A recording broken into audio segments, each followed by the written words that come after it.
Hey, if you're a driftwood enthusiast or an old stump enthusiast, you're going to want to stick around for this video. This one's going to be just for you.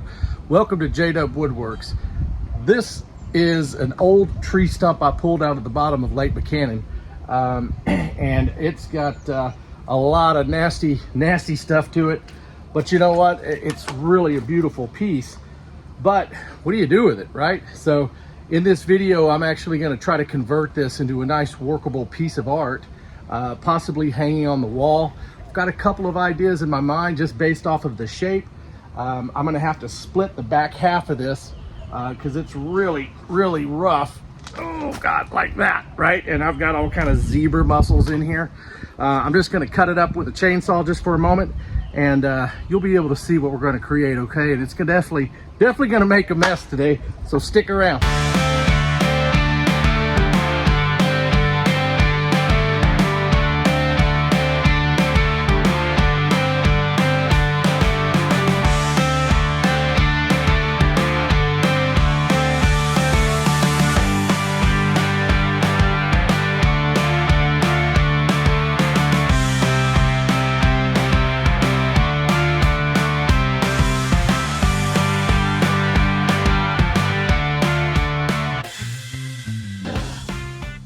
So I'm using the grinder and just taking a real fine layer of this off where it's just weathered and dry. There's still some really deep cracks and gouges in the wood, which is fine. And you're looking at this going, well, what the heck's it gonna be? I'll tell you what, let's change our perspective just for a moment. And now you tell me what you see, right? So this is gonna be a driftwood angelfish. Dang, this thing's heavy. Let me move it over here so you can see it a little bit better, right? So this was the stump, if you can imagine, because there's the roots. You see the roots? I split it in half, and now we're carving it up. And this is gonna be absolutely gorgeous. I'm gonna get some resin in here. There's a nice little eye that's really natural. These are all the little fins, those little ribbon like fins that are on an angelfish. So I'm really gonna like this one. I'm gonna go ahead and get it cleaned up, put that on time lapse, and let's see what the next step is gonna be, okay? Okay, and then this is the grinding wheel that I'm gonna use. Now I just got this off of Amazon. The link's down below. Fairly inexpensive, but does the trick.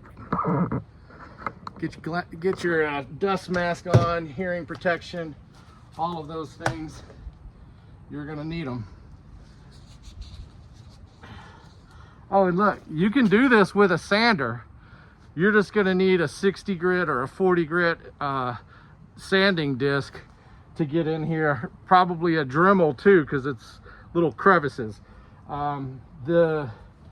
The grinder can take a lot of lumber off if you're not careful. So somewhere in between there, you find your balance.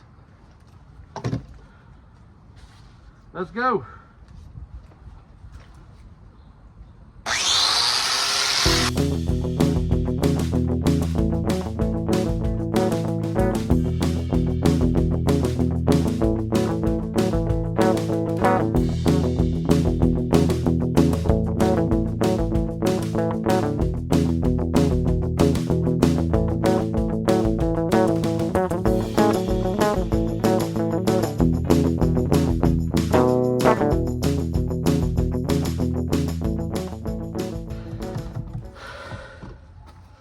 So look, you're gonna end up losing pieces. That's okay, they're not stable. Get it to where it's stable and just continue to shave just to where you can see the clean wood. Don't think about shaping too much though, because you can come back with a coarse grit sandpaper and really round these out to where they're not so dangerously sharp. See, zebra muscle. Anyway, so I'm just working through the wood with that grinder attachment. Keep doing this, and then once I finish this up, we'll start sanding. Okay. All right, so grinding is done. That's taken 40 minutes today. There's probably 2 hours, 2.5 hours. And you can see it's still really rough. And there's a lot of shaping and forming that needs to happen. You've still got some kind of thin pieces, but that'll get cleaned up once I start sanding. All of this will start getting more round, more flowing. And I'm going to start with a 60 grit. I'll work my way up to 120, and then we'll reevaluate at that point. All right, so I've literally been sanding for 2.5 hours, and I am just now getting into the 120. So the 60 grit took a long time. This is mesquite, by the way. Very, very hard. So any of those little scratches left from the grinder were really tough to get out. And then of course I've got a lot of these little areas, but if you know what I like to do when it comes to these spots, sometimes I leave a little bit rough along with the smooth. I could go ahead and get all this smoothed out, but I like the texture in there. I think that looks cool. It reminds us that this is a natural piece. It's not flawless, but it is looking absolutely amazing. So what's next? I have got to take this thing into the garage. I've got to get it cleaned up. I've got some zebra mussels in here, some algae and debris. I need to get that cleaned up and burnt off. Same with back here. All these little grooves have some little fungus and stuff in there. And then what I think I'm going to do is I'm going to do resin all the way across in all of these different little crevices and holes. I think if I used maybe like a bright aqua blue, maybe some yellow, a super bright orange, maybe that would look really cool. And then keep the finish natural. Once I sand that down, I'll get a fine polish on this, and then I think we're gonna have a masterpiece on our hands, you know what I mean? Anyway, I'm taking a break for the day. Y'all take care. Okay, so after probably about 5 hours total with this piece, this is what I'm looking at, okay? You can definitely see that this is an angelfish. You can see the shape, you can see the natural hole that's here, and quite honestly, if you get a piece like this, you could stop right here, put your tongue oil or your beeswax or your finishing paste, whatever finish you want, you could do that right now. I would probably take this because let's see, I stopped at 120 on the sandpaper. I would probably go up to 320, so I'd go 180, 220, 320, just to get this baby smooth. And then I could put tongue oil on there, and this thing would hang just like this, and it would be fantastic. There's nothing wrong with that. So the reason I say that is because there are some deep cuts, some not cracks, but you know, just separations from the trunk of the tree. And so there's little ones, and then there's some bigger ones. There's the eye, there's a little hole over here, there's a couple back over here. I am going to put resin on this. You don't have to do that. Let's make that very clear. If you have zero experience with resin, call this a day, get it a little bit better sanded, get a sturdy hook, because this thing still weighs about 35 pounds, I would say. But if you're adventurous, and I'm very new to resin, so I'm no expert on resin, but I've got the basic concept. I've made a couple of projects that were successful with resin, and I think that if I were to put some bright blues, maybe some black, maybe a nice yellow in a couple of spots, that it's really gonna pop. So that's why I stopped at 120 originally, because I knew I wanted to do resin. You don't have to do that. Don't be intimidated, okay? This looks fantastic as it is, period. A little bit more sanding and some finish, and you're done. But I'm going to go through the resin process with this. It's a little bit humid all day. We've been dealing with rain. That can play into it, and I'm not going to get into all the semantics, or not semantics, but the chemistry regarding resin.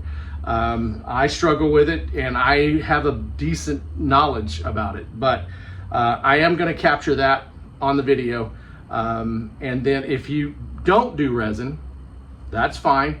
Let's follow back up, skip over this next resin piece, and then we'll just talk about the sanding and the finishing process, okay? So let's get the resin going. Okay, so before I do any of the resin, anytime I'm working with driftwood, you just never know where these cracks and these holes end up going to. So I use this tuck tape. A lot of the deep pour resin guys use that. And I just go ahead on the bottom side or the back side.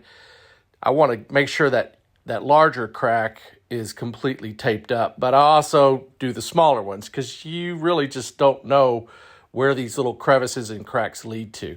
So you may have one little hole or that little crack right there, and it may lead or bleed into another area. You just don't ever know where the resin's going to go. So you usually, after I get it all taped, I want to do a seal coat of the resin. So I'll put a fairly thin coat on there just to see if that will seal or help reduce the flow of resin once I actually put it on there. So just take your time, follow the directions. This is a process. You've got to be patient, and you need to follow the manufacturer's recommendations as far as temperature, humidity, preparation. You want to have all this prepared before you start mixing that resin, because it can get really messy, and resin's not cheap. So, reach out to me if you get to that point and have questions. So I start mixing the resin, just follow the instructions, try not to incorporate too much air. I also add some mica powder. I've got the blue, I've got the yellow, and some granite black or graphite black. I stir those around, and you don't have to use mica powder on your initial pour on that seal coat. I do because some of these cracks are really small, and so a seal coat might actually prevent me from adding color. So while I slowly move the resin around, I'm using a little popsicle stick. I'm heating it with the gun just to remove the bubbles. All right, so this is after the first pour, and you can see it just soaks it up, man. I'm telling you. So essentially, even though I used color, I used the mica powder on this initial seal pour, I'm gonna have to go back and hit it again because it's literally just vanished. I mean, some of these more shallow cuts and cracks are gonna be fine. This actually looks good where I taped. The eyeball, not too bad. I have some bubbles, and it set so quick that I wasn't able to remove them. So I'm taking a break. This is gonna sit for the better part of the next few hours, and then I'll come back and hit it with another coat. Not too bad though. Okay guys, so this is after the second pour. This is all dry. And if you remember me saying how the resin just kind of disappears in there, you can still see, even though the resin is right there at the top, there's still a little bit of a gap. I'd actually want that to be even. Same here and here for sure. This looks super messy, and it kind of is, and let me explain a little bit about that. One, this is not a flat surface, and these cracks are very porous. The wood's porous, the cracks are porous, and so as I pour into any one particular spot, there's going to be some runoff. The cool thing about this is because it's not like a bar top or a table, something that's got to have to where somebody's going to be able to see through it or anything, is I constantly am moving the resin back over to the cracks that I'm trying to fill. So that's why you start seeing you see all this drippage that's coming down here and to the side. It's because I actually pull it back up and I try to maneuver it to where it stays in those cracks. I do find that the longer I wait to pour the resin, the better it is in staying in place, because it's already starting to cure, it's getting thick. And I didn't realize that until after I had already worked with several areas. I've got this little goldish yellow here, I've got the blue, and I've got more yellow here. A couple of cracks still here need to be filled. But that's another process as far as me doing more resin. I actually want to go ahead and take a sander to this. I'm going to start with 120 grit.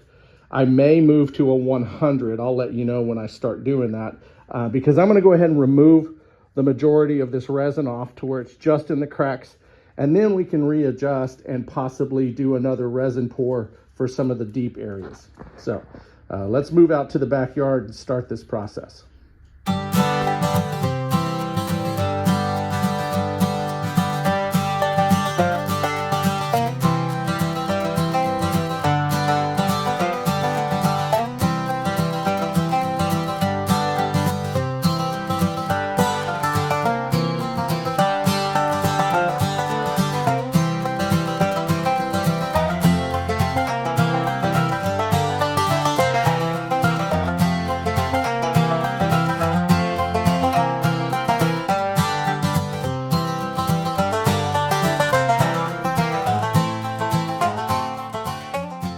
All right, so now, after the air compressor, getting it initially cleaned, I have to go back through and look at these deeper pockets that the resin got soaked up in. I'm not really happy with the gold. All of this is that goldish yellow, and it just doesn't show up the way the blue does. But I'm gonna stay true to that and keep doing the gold here and here. I've got to do it over here. Now you can imagine that the angle that this piece needs to be on for this and maybe this is very different than this. So it's a slow process. Could I go ahead and complete this now and not worry about these little details here? Possibly. But this is bothering me, that's bothering me. I got that crack up in the front that the tape was covering that I forgot about. So this is going to take a few applications of resin. I'm not going to go through that whole process because it's basically the same process every time. Once it cures, I'll go back, I'll sand it again, and hopefully, we'll be in a better place. All right, guys, so we're going on several days worth of resin work where I've had to go through that process of applying the resin, allowing at least 24 to 36 hours before it's even ready to be sanded at all. It's such a thin coat, and it doesn't take a whole lot to remove the excess, but I wanted to show you exactly what I've got going on over here. So let me move you a little bit closer. And you can see that again, where I've dragged that popsicle stick across these deep grooves and crevices. Now it's just a question of just sanding this up, getting this cleaned off. I'll start with a 100 grit sandpaper, and then back off to a 120, and then up to 180, 220, finish off with a 320, and we should be good to go at that point. So let's go ahead and start sanding, okay?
so that's the name of the game, at least for the next hour. I'm going to continue with 400 grit and then work my way up, especially on those resin pieces. And because the resin is so spread out throughout this piece, I'm just going to hit the whole thing up to probably 1200 on my sanding discs. Is that more than what it needs? Maybe. A lot of this resin, I've got, there's a little bit of a dull sheen on some of it, and I'm trying to polish that out as much as possible without, you know, killing myself. I mean, it's turning out fantastic. Don't get me wrong. There are some mistakes that I made on the resin. I'm still new at resin. I will continue to learn, but we're getting real close. So I'd say the next 5 minutes, at least on time lapse, we're going to be there. All right.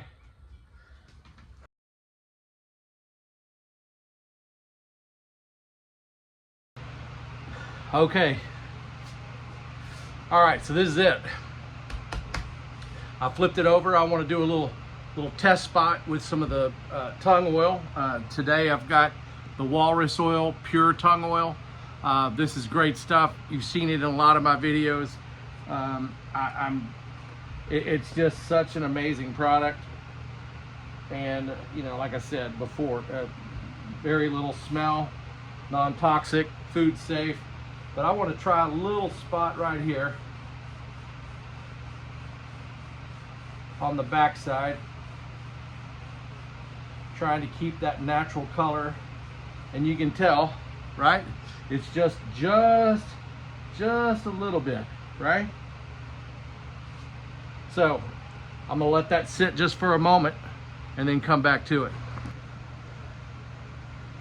And I don't put gloves on. I don't think you need it. If you don't like greasy hands, that's fine. But I put it on the back side just because it's helping the wood. It's conditioning the wood. I mean, this thing's super dry. Now granted, nobody's going to see this but me.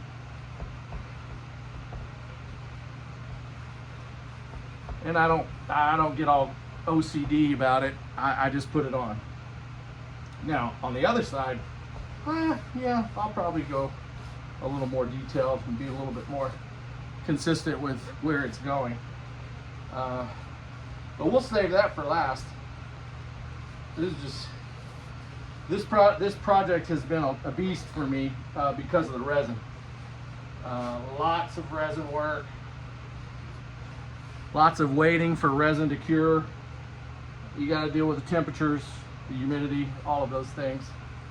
And that's what I've been doing all week. Well, heck, 2 weeks. So we'll keep putting this on the back side.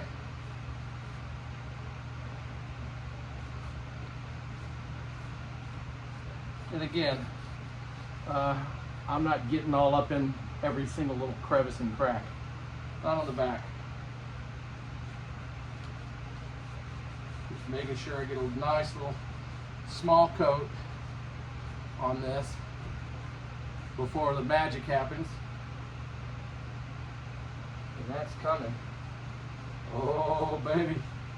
Y'all know I get all geeked out when I do this, so sorry about the camera angle. Let's flip this sucker over. Oh, man. I'm gonna get you up in this. Hold on. I'm gonna drop this down, because this is where I just absolutely, it makes it all worthwhile. All the sanding, all the resin work. Are you ready for this? Oh, Lord have mercy. Look at that.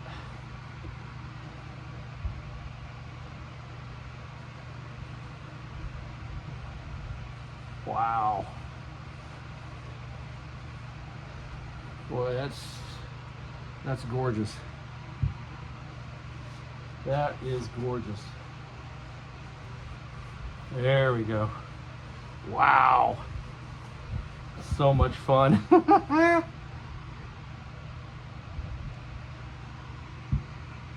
Yeah. Now listen. You didn't have to do resin. You don't have to do resin if you're doing a project like this. I decided to just because I wanted to demonstrate that you can. And plus I'm trying to learn. Oh my God, this thing's so incredibly beautiful. But you don't have to. These could have easily just been gaps that didn't need resin work at all. And it would have been fine, it would have been beautiful. I've got another video. If you look at that video right there, that video is basically the same type of wood. It was an old stump. I cleaned it up. I turned it into a wall sconce, and I didn't do any resin on that, and it turned out gorgeous. So check that video out. Oh yeah. Ooh, Carol's gonna love this one. I'm glad I don't sell my pieces. If I sold my pieces, I don't think my wife would ever let me sell any of them. Eventually I'd like to. So once a stump and now an angelfish. You think the tree ever thought one day it'd be hanging on a wall as a fish? I'd like to think maybe it did know that. I don't know.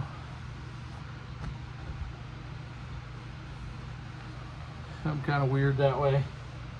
Once I get to know all these pieces, it's like you know every little detail, every little crack.